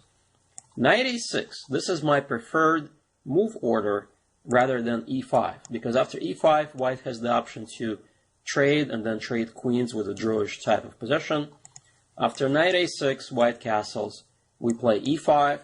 Another option for those of you who want to switch things up is to try c5 for a different type of play. It's a Benoni type of position if white plays d5, or if white keeps the pawn on d4 and black trades, it's a Maratze type of position. So anyway, that's a different chapter. e5 is the move I prefer, and here white has several plans to fight against e5. D takes e is totally harmless, as I looked at in part, as I showed you in part 1. d5 is met by knight a5, knight c5, queen c2, a5. Very solid setup here on the queen side. Eventually, black is going to go for f5 and get a good game. Now, other moves are rook e1. This was part 2. White is trying to build up a center, and I like this move, bishop g4. The idea is to put pressure on the knight, and then indirectly you also put pressure on the d4 pawn. And if white takes on e5, you take on f3, bishop takes, pawn takes, and you have very clear objective to transfer the knight via c5, e6 to d4, and you have this beautiful outpost for the knight. However, if white plays bishop e3 instead, then you simply take the knight, bishop takes, e takes d, bishop takes d4, knight b4, and now the idea is that the knight is getting rerouted to c6, the other guy comes to d7, c5, e6, and black gets it. Really great play with the knight. So this is bishop e3 line, and d5 here is we play knight c5. Remember that trick, knight d2, knight d3. Very important tactic after bishop g4. Knight takes, queen takes, knight takes e1. This knight cannot be trapped. And finally, the main line begins with bishop to e3. Immediately we want to challenge that bishop with knight g4, bishop g5, queen e8.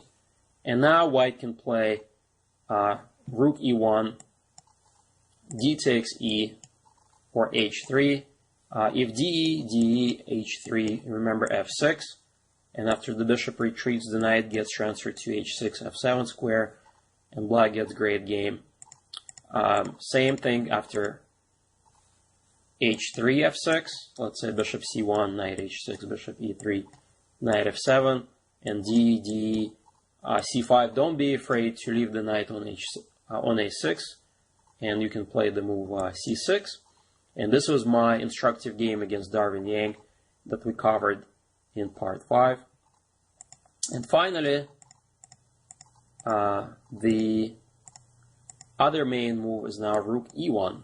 The idea is that you put the rook on the same file as the queen for the x-ray, and I showed you how black easily gets a good game after d takes e, and now if white takes queen e5, hitting h2, pawn, the bishop, and the knight. Knight has to come to f3, queen c5, hitting the f2 pawn, and black gets a good game. And the other main line is knight d5. And here I showed you two possible plans. The plan that Rajabov executed against Gelfand, f6, hitting the bishop, sacking back that extra pawn, centralizing the knight, and then playing queen f7 with idea c6, knight c5, and eventually f5. So these possibilities are important to keep in mind. And finally, the other line I showed you, c6, going after this knight right away. Check, king h8. White gets the bishop pair, but in return, black gets dynamic counterplay, hitting the pawn on e4. An important tactic to keep in mind is if white tries to build up the center, queen e5, hitting the bishop, bishop e3. Now the bishop is loose, d5 exclam, and black gets excellent game. So I gave you a lot of material in these parts on King's Indian knight a6, and you're probably not going to remember everything, but the key concepts, right, the key ideas I want you to remember. In every variation, the idea of knight a6 is if you get an opportunity to put the knight on c5, in some lines you put pressure indirectly on the center of bishop g4. Remember the idea with e takes d, queen e5. All of these ideas, as long as you can remember, you can utilize them in your own games and maybe win a few. So I hope you enjoyed this series, and I'm looking forward to sharing with you many other video lessons in the future.